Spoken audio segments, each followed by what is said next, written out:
আসসালামু আলাইকুম। কাজের বিচার। অনেক দিন আগের কথা। শহর থেকে অনেক দূরে বাস করত একটি লোক। সে ছিল নেহায়েত গরিব। গায়ে খেটে ও বুদ্ধির জোরে সে বেশ টাকা করে সঞ্চয় করেছিল। সে এক পরমা সুন্দরীকে বিয়ে করেছিল।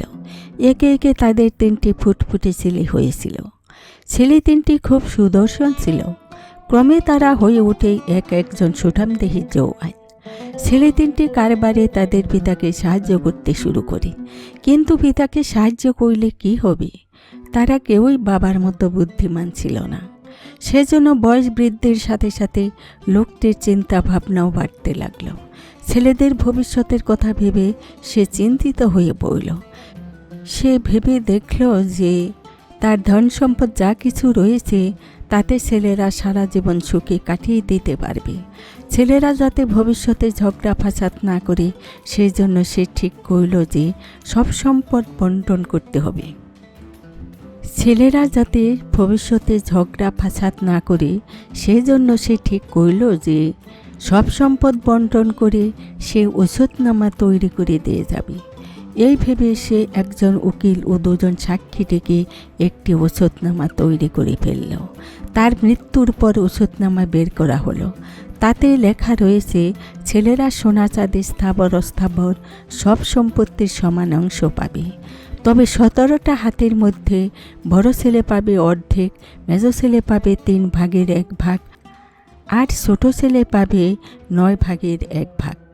এটা ছিল জটিল ব্যাপার। তাই সমাধানের জন্য তারা 3 ভাই শহরের কাজীর কাছে গেল। কাজী বললেন, তোমরা এখন বাড়িতে গিয়ে বিশ্রাম করো। আগামীকাল সকালে আমি নিজে তোমাদের বাড়িতে যাব। তোমাদের হাতেগুলো বাইরে বের করে রেখো। তোমাদের পিতার ওষুধনামা অনুযায়ী আমি সেগুলো যথাযথভাবে ভাগ করে দেব।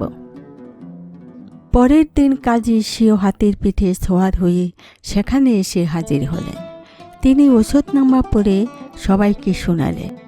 এরপর বললেন, ছেলেরা, তোমাদের বাবা রেখে গেছেন 17টি হাতি, আর আমি দিলাম 1টি, মোট হলো 18টি।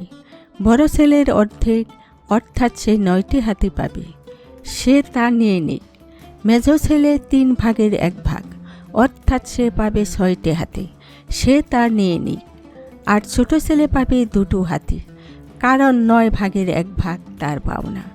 এখন 9, 6 ও 2 মিলে হলো 17টি হাতি। এখন বাকি রইল 1টি হাতি, এবং এই হাতিটি আমার। অতএব আমি আমার হাতিটি ফেরত নিলাম। তোমরা সবাই খুশি হলে তো?